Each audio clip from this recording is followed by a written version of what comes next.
Tell us what's in the book and how it's doing. Yeah. Well, the book is really my experiences as I lived them in research and development of the Army under General Trudeau, Arthur Trudeau. And he drew me back in and put me in charge then and established a Foreign Technology Division for me. And these were the artifacts on a crashed flying saucer, which we used the word applied engineering. Was Dr. Teller, who's still alive, knows he helped him. He gave me the job of finding industry or scientists who work close to these items and feed us to them in normal R&D projects. And you're saying these items came from somewhere else? They came from a flying saucer. How do you know that? Because they were marked in the files as coming from New Mexico. Roswell? Yeah, it's Roswell. General Trudeau gave me the job of working out a program, put these things out, feed them to industry, but there was provisions feeding it. They could have the patents, but they had to feed them out back to us as a competitive edge of the Army and to the American people and the world if necessary. Give me a little laundry list of the things that, the technologies that are at least partially responsible from the Roswell. Well, there's the number one was the integrated circuit. Number two in importance was laser, because I had some laser instruments also. Then fiber optics came out of this. The imaging devices or night viewing devices came from this. Some of the work we did on electromagnetism and the ICBMs and came from this. Imagine the scientists and technicians and the companies that worked on this stuff are not real happy with your version of history. No, I haven't heard anything. In fact, I've heard from scientists, at least a dozen of them since then, and they're supporting everything in the book. They say it's true. In fact, I just got a letter before I left from McDonald's nephew, or son, and he told me that a lot of people come from IBM, from the Hughes, and from the White Pageant Air Force, and said that I filled some of the holes in which they've been wondering about for many years. So is there any question, I mean, that elements of our military, our government, have known for a long time that UFOs are real, they're from somewhere? Oh, sure they do. I know certain in 1947, well, I did in 1947, no, I'll back up. I saw the body then. I didn't see UFOs. The UFOs came into the picture later years, 10 years later, for me. In fact, I was not interested in seeing UFOs. I was all interested in what was in those UFOs. Okay, this one is super weird. Hours ago, as of the recording of this video, the Wikipedia page for Colonel Phil Corso was deleted and replaced with a redirect to a newly edited page about his book, his 1997 book, The Day After Roswell, which is now listed as a hoax on the Wikipedia page. So if you were to click Phil Corso's name anywhere on Wikipedia, it's going to take you to this page, and it's just going to link you to The Day After Roswell. If you go to the Day After Roswell page, it now says,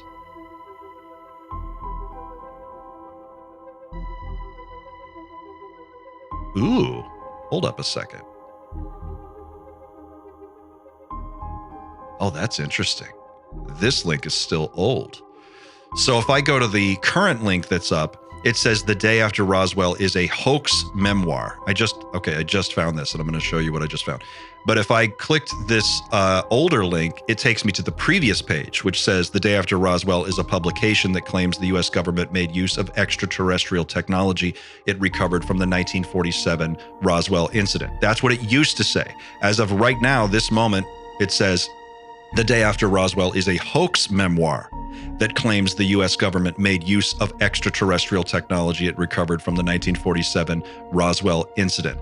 And it goes on, it was ghostwritten by William J. Burns and credited to Philip J. Corso, published as Corso's tell-all autobiography by Pocket Books in 1997. The book spent 3 weeks on the New York Times bestseller list and received mixed reviews. Analysts have noted a large number of errors about basic known facts in the text, as well as chronologically impossible feats the book attributes to Corso. The book, in the original article, it says the book was publicized in interviews by Corso, including on Dateline NBC on June 24th, 1997. It now reads, The Day After Roswell was ghostwritten by William Burns, editor of UFO Magazine and author of The Star Trek Cookbook, and then credited to Corso. All right, so this is really weird for a few reasons. The first is that just a couple of weeks ago, Ross Coulthart made an amazing claim. He claimed that the 2004 Tic Tac incident actually involved Lockheed Martin technology. That is, Lockheed Martin, according to Ross Coulthart, was responsible for the Tic Tac, operating the actual Tic Tac craft. And he's gone on to say, just in the last 48 hours, he's made the claim that, and I have not verified this yet, but I'm going to look into this, the internal marketing at Lockheed suggests that they have what they are calling magic technology, or technology that is close to magic. Why would you delete the page of the man who claims that his responsibility was to set up the program, the actual reverse engineering program, the original program set up by the United States Army following the Roswell crash? Why would you delete that page right now? This is about a guy who wrote a book in 1997. The timing on this could not be more suspicious. It wasn't that long ago that we were having a very substantive discussion in this community about the Schumer Amendment, which was a bipartisan piece of legislation that spelled out, beat by beat, a disclosure plan. It was very aggressive. It was very detailed. It was very specific. And it had a beginning, a middle, and an end. One thing that it included was eminent domain. And an independent panel of scientific experts from various disciplines who would be tasked and given access to facilities and programs that supposedly are operating with non-human technology. And it would be the task of this panel to ascertain what technology could be disclosed safely to the public, and then work with the National Archives to achieve that disclosure in some kind of an organized fashion. That obviously did not pass. And then we got into a very different conversation shortly thereafter. Jake Barber appears on the scene with the Skywatcher team. And suddenly we start having a conversation about psionics, telepathy, CE5, meditation. Very interesting stuff, but not tangible. There's no way to get your hands around it and say, we've got it. We know what we're dealing with now. So we had this whole other conversation going on for a while. And then a few weeks ago, Ross Coulthart makes a very interesting public claim and says that in 2004, the 2004 Tic Tac incident was actually Lockheed Martin. Lockheed Martin was responsible, according to Ross Coulthart, for operating the Tic Tac in 2004 in the now famous Tic Tac incident. And then, as soon as we start having that conversation again about which companies may be benefiting from non-human technology that they were given, as soon as we start having that conversation again, Colonel Phil Corso's Wikipedia page gets deleted, and the page about his book gets completely rewritten to make it look like a total hoax, a total fabrication, and all around just a silly book. I suspect where there's smoke, there's fire. And this just strengthens the case that there is a program. Corso's claims were accurate. He was responsible with setting up the foundation, the blueprint for what we now know today as the program. And I think if people were to understand this and go back to the origin story of the reverse engineering program, you would find a lot of interest in the Corso claims. So it sounds to me like he is the latest victim of many within the pro-disclosure movement who have been attacked online, had their Wikipedia page changed, edited, made to look less impressive than they actually are, or than their resume would suggest. I want to take a look now at some clips from an interview he did. I will link to this full interview in the show notes. This is a fascinating interview where he sits down in an auditorium full of people and basically tells his story. This first clip is Colonel Corso describing the very first time he saw the bodies that were recovered from the Roswell crash. Take a look. My first experience, when I came back from World War II, and I was Chief of Security and Intelligence of Rome Area Command at the time, I was sent to the Pentagon. I didn't like it, so I asked for another assignment. So they sent me to Fort Riley, Kansas. And it was a good tour. First time in my life I'd had garrison tour. Before that, I was always in the combat area. So while I was there, one night I was the post-duty officer.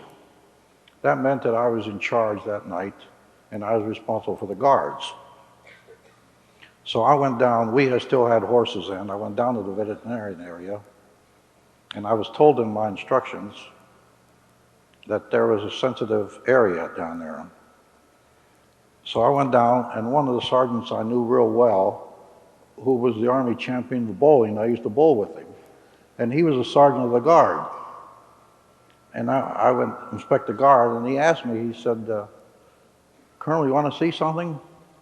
I told him, well, this is a pretty sensitive area. Yes, what do you have? So he took me in the back room, and there was 6 crates there.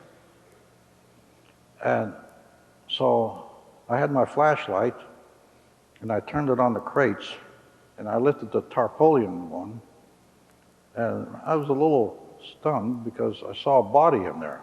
I thought at first it was a child, but then I looked closer, and I saw the oversized head. Not a great big head, for the body it was big. And I saw the eyes. And immediately I realized what it was. It had long arms, long fingers, 4 on each hand, and it had like a skin-tight suit on. And it was floating some sort of liquid. And they were on their way to Wright-Patterson Air Force Base, and they'd come from New Mexico. The drivers told my sergeant. It was an alien extraterrestrial in there that I saw. Now, I looked at it, maybe, I'm telling you all this, but not even as long as I took to describe it to you, only about 10 or 15 seconds. And then I just let it pass. I figured I'm an intelligence officer, so maybe someday later in the future I'll be able to corroborate this, what this is and what it was. And I promptly forgot about it.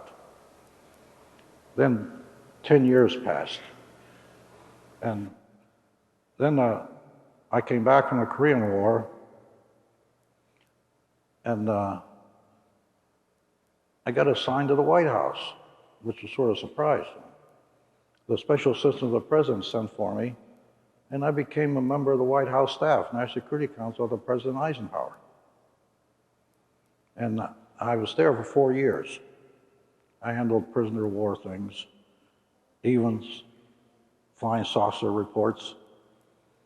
They know about it. President Eisenhower knew about it. I discussed it with him. And I had every clearance that you could have. I had 9 in addition to top secret. And I was actually on the National Security Council. And I stayed there 4 years. I was supposed to go for 3 years, but they extended me a year, so I stayed 4.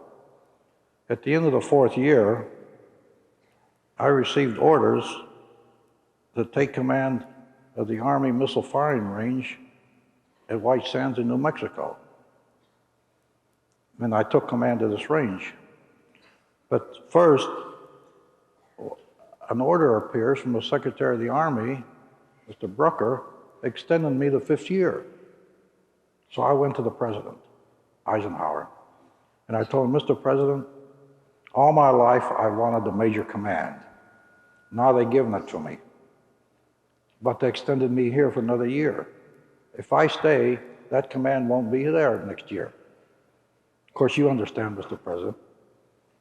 And he looked at me and smiled. He said, I understand. You get on that phone and call Career Branch. You're taking over your command tomorrow. And he released me. And I ended up at White Sands, New Mexico, right near where the saucer crashed. I commanded the range there for the Army. And I had an experience there which confirmed what I saw.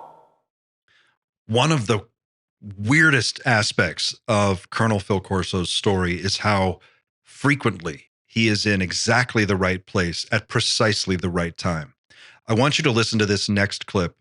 It is an incredible story about a face-to-face encounter Corso had with an extraterrestrial being. You are going to love this. It is unbelievable. Take a listen, and then we'll talk about it.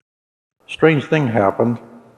Since I was the commander of the base, of the Army base there in all the White Sands, the whole northern area was my area, and I used to fire missiles there. So I took over, and I used to wander around a lot, but the boys thought nothing about it because I used to wander around in my Jeep and command in the desert. Well, one day I got a little angry with White Sands. They were experimenting on the Polaris missile, so they were holding me up. I couldn't fire my missiles. And I told the general at Fort Bliss, why don't we move out here and make our own base? So this continues. So one day I took off in my Jeep, and by the way, I've never told this story in public, and I'm going to tell you now. Because as I look at you, I think you want to hear this. So I took my Jeep and I went down range. A little angry at White Sands because I had 400 men doing nothing. I couldn't fire till they gave me what we called green time. So I was wandering around down range, and I decided my sergeants had showed me an abandoned gold mine was on the range. And there was this gold mine, had water trickling out, and deer and antelope and even rattlesnakes used to come there because of the water. And people don't realize that the desert is full of life. There's a lot of animals, herds of deer, antelope. And I figured, I'm going to the gold mine. It's 110 degrees out here. At least it's cool in there. So I went in the gold mine, walked in, and I sat there. And it was cool, so I dozed off. Then I was dozing off all at once. I reached down and lifted the flap on my 45. I pulled it out, and I pulled the safety off, and I rolled over. And there was something in the corner. Something was draped around the shoulders. And I looked, I figured, what is this, a rattlesnake curled up? But if I fire this pistol in this cave, ricochets might get me, so I better not. And at that moment, I heard something. Something came in my head that said, don't. And then I got the real surprise. So when I heard don't, I figured, what is that thing there? It had a helmet on, like glass, or transparent, band around its head with the thing in the middle. So I answered, I said, friend or foe? What are you? And then I get an answer back, which really shocked me. I asked him, friend or foe? And the answer came back, remember, this was all mental telepathy, because the aliens have no vocal cords. So the answer came back, and the answer was neither. So now, remember, I was a soldier. I think in terms of the enemy. But this thing answered me, whatever it was, said neither. So that started me thinking, am I hallucinating here? I'm going crazy. I'm supposed to be a pretty level-headed commander. So all at once I hear, will you give me 10 minutes radar downtime? And then I got confused. I figured, I'm the only man that can give that order. Did this thing know I was here? No one else can give that order but me. And it asked me. So, typical human being, I was thinking in my mind, if I give that order, what's in it for me? The answer came back to me. What was his offer? The offer was this: a new world if you can take it. Now, and I thought, what does that mean? What is that he's offered me? So at that stage, I put my 45 back in the holster, put the safety on, and I went out to my Jeep. And I picked up the radio, and I called Captain Williams, range commander. From Captain, this is Colonel. You get green time from White Sands? He said, yes, just came through. I'm giving you an order. Keep our radars down for 10 minutes. I repeat, keep our radars down for 10 minutes, and I'm coming in. I'm on my way. So then I turned around, and I see this thing, the light was reflecting off of the water, standing at the cave entrance. And it had a tight-fitting suit on, like the thing I saw in the casket at Fort Riley, not the casket, the box. So I figured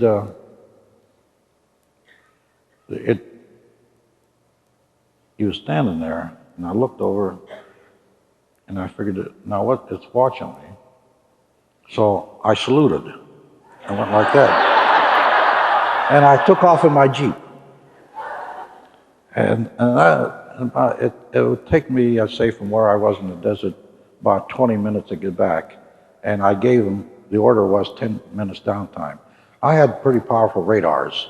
I had radars in those days that the pencil beam would lock on 200 miles out. In fact, if you came in my area and I showed you the missile like newspaper men, I used to tell them, please take the flash bulbs out of your pocket.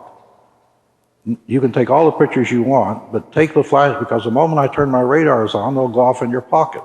They're so powerful.